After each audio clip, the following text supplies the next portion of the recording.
Hello everyone, मेरे YouTube channel UPSC notes by Shikha में आपका स्वागत है। दोस्तों, आज हम बात करेंगे भारत में हुई सामाजिक व सांस्कृतिक पुनर्जागरण के विषय में।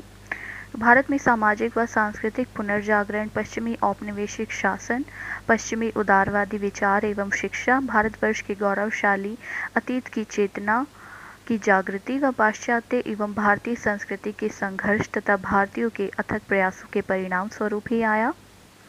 इन सामाजिक सांस्कृतिक पुनर्जागरण ने सुधार आंदोलनों को जन्म दिया। 19वीं सदी के प्रमुख सामाजिक धार्मिक सुधार आंदोलन में सबसे पहले नाम आता है ब्रह्म समाज का, जिसकी स्थापना 1828 ईस्वी में राजा राम मोहन राय ने की। बंगाल में प्रारंभ हुए सुधार आंदोलनों का नेतृत्व राजा राम मोहन राय ने किया। इन्हें नव जागरण का अग्रदूत, सुधार आंदोलनों का प्रवर्तक, आधुनिक भारत का पिता, नव प्रभात का तारा व भारतीय पत्रकारिता का जनक कहा जाता है। 1828 में ब्रह्म समाज की स्थापना राजा राम मोहन राय ने कलकत्ता में की। एक धार्मिक संस्था के रूप में ब्रह्म समाज के कुछ उद्देश्य थे, जिनमें था एकेश्वरवाद की शिक्षा देना, हिंदू धर्म को रूढ़ि मुक्त बनाना, अवतारवाद, बहुदेववाद, मूर्ति पूजा तथा कर्म कांडों का विरोध करना। एकेश्वरवाद व सभी धर्मों के सार तत्व को आधार बनाते हुए हिंदू धर्म में सुधार किया व उसे आधुनिक बनाने का प्रयास किया तथा मानवीय अंतरात्मा व विवेक को अधिक महत्व दिया। सामाजिक क्षेत्र में इन्होंने हिंदू धर्म की कुरीतियों जैसे सती प्रथा, बहु विवाह, बाल विवाह, वर्ण व्यवस्था, पर्दा प्रथा आदि सामाजिक कुरीतियों का विरोध किया। इन्होंने विदेश यात्रा पर तत्कालिक प्रतिबंधों को चुनौती दी, नारी गरिमा को प्रतिष्ठित करने का प्रयास किया।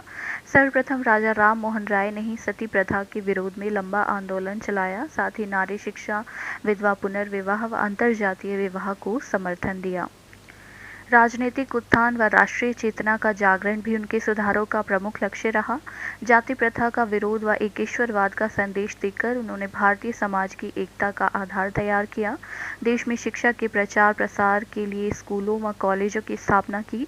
इस संस्था ने जनसामान्य को सामाजिक समस्याओं से जोड़ने व उनमें राष्ट्रीय चेतना जगाने के लिए पत्र पत्रिकाओं का सहारा लिया।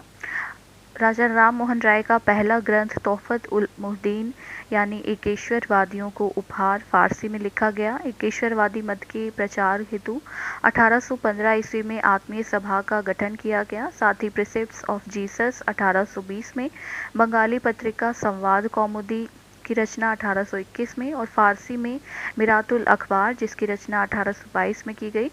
कलकत्ता यूनिटेरियन कमेटी जिसकी स्थापना 1823 में राजा राम मोहन राय, द्वारिकानाथ टैगोर, विलियम एडम द्वारा की गई।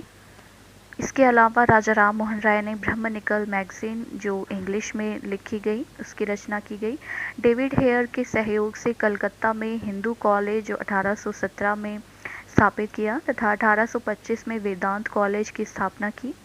मुगल सम्राट अकबर द्वितीय की पेंशन के मामले में राजा राम मोहन राय इंग्लैंड गए, जिससे प्रसन्न होकर सम्राट ने इन्हें राजा की उपाधि दी थी। तब से इन्हें राजा राम मोहन राय कहा जाता है। 1833 में ब्रिटेन के ब्रिस्टल में राजा राम मोहन राय की मृत्यु हो गई।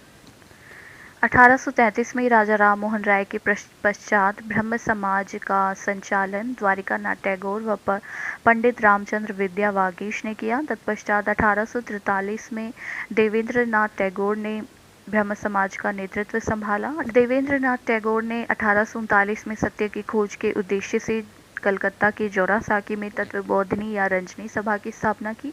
तत्वबोधिनी स्कूल व पत्रिका का भी प्रकाशन किया व ब्रह्म धर्म नामक एक धार्मिक पुस्तिका का संकलन भी किया। 1856 में ब्रह्म समाज का नेतृत्व केशव चंद्र सेन ने संभाला। केशव चंद्र सेन ने अपने उदारवादी विचारों से ब्रह्म समाज की विचारधारा को बेहद लोकप्रिय बनाया तथा संयुक्त प्रांत पंजाब व मद्रास में भी ब्रह्म समाज की शाखाएं खोली गई।